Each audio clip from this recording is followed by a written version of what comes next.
Now, many parents have issues letting their 16-year-old stay out after midnight, but how about letting her sail around the world alone? Alone. Well, that's what Abby Sunderland is doing, hoping to break the record as the youngest person ever to circumnavigate the globe all by herself.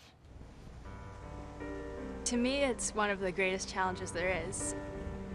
Being alone puts me in a position where I'm the only one there to take care of things.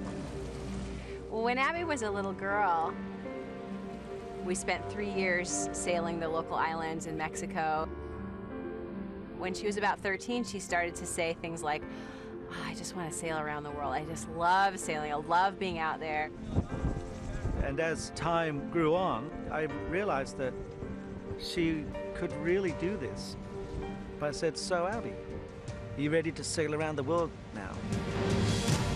And she said, just show me my boat.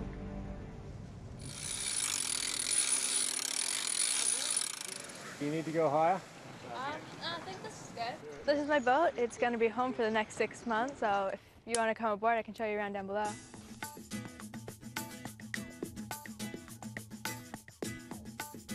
Hey. This is my kitchen.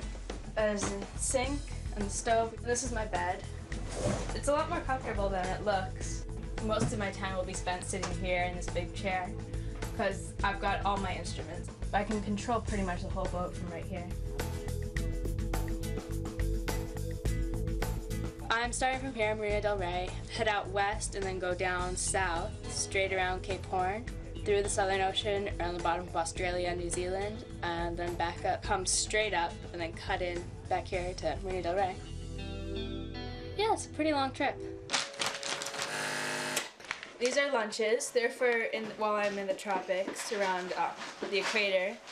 It's so hot, so you don't really want to be eating heavier stuff, so there's a lot of canned fruit or things like that. Yeah, I told her I'm counting the veggie packs that are left over when she gets back. 1, 2. None of my friends really sail. Yes, you're going to try it on. But they all think it's cool and they support me, which is great. Oh, yeah. My initial concern for Abby is just how she'll handle the loneliness. You know, I don't know how well she'll do. Sailing around the world, it's 80% boredom. It's 50% kind of living on the edge and 5% sheer terror.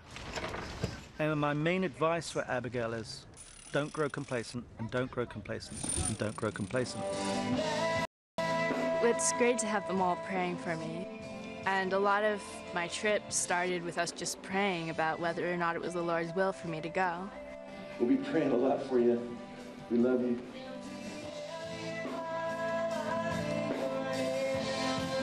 It is understandable to see that a 16-year-old is about to sail around the world alone and get a little freaked out. There are things that should concern people, and they concern me and my family as well.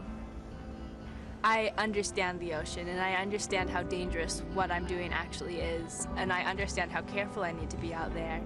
And it makes me nervous, and it's a good nervousness. It's a healthy respect for the ocean and for what I'm doing.